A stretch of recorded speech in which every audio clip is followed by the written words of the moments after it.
And we're back on the Dracula podcast. To be honest, I needed a break. Whew.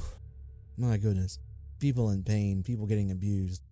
There's no call for that. It's all ugly.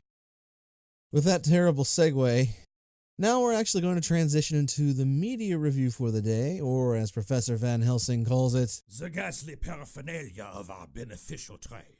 We are now taking on the NBC version of Dracula, which premiered in 2013 and ended after one season in 2014.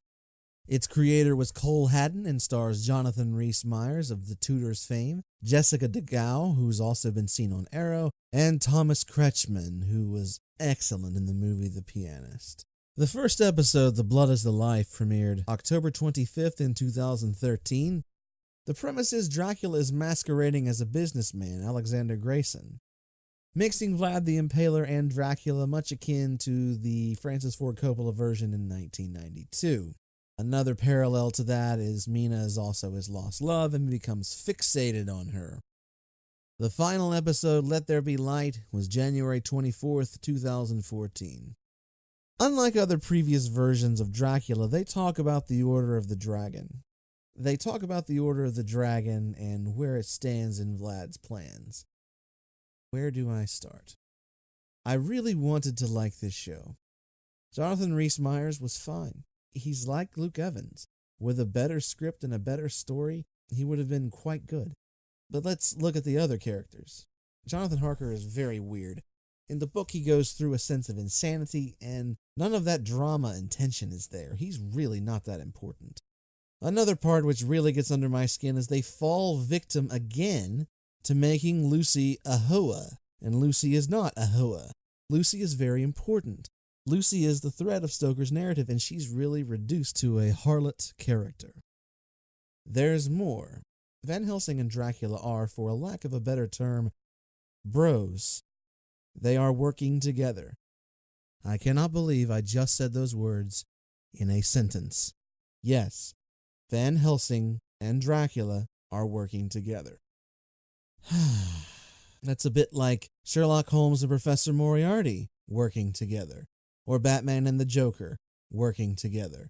It doesn't even make sense when I'm talking about it on a podcast.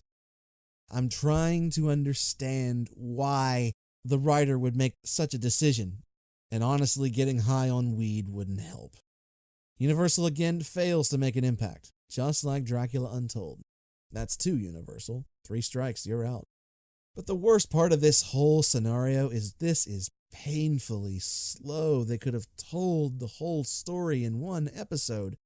They drew it out, and they're trying to establish this cinematic universe and reestablish Dracula as a character. Dracula doesn't need to be reestablished as a character in this vein. People don't know Bram Stoker.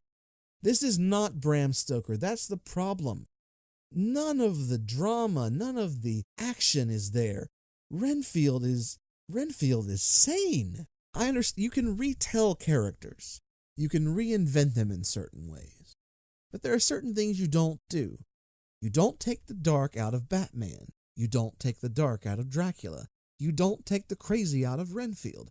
And you don't make Lucy a Hoa. And for goodness sakes, Dracula and Van Helsing are not bros. And it's very strange. Just like on our previous episodes, we're going to inform you how to consume it. Are you ready? Can you guess? That's right. You don't have to consume it. There is a much better show. In fact, I don't even like to call Dracula a show.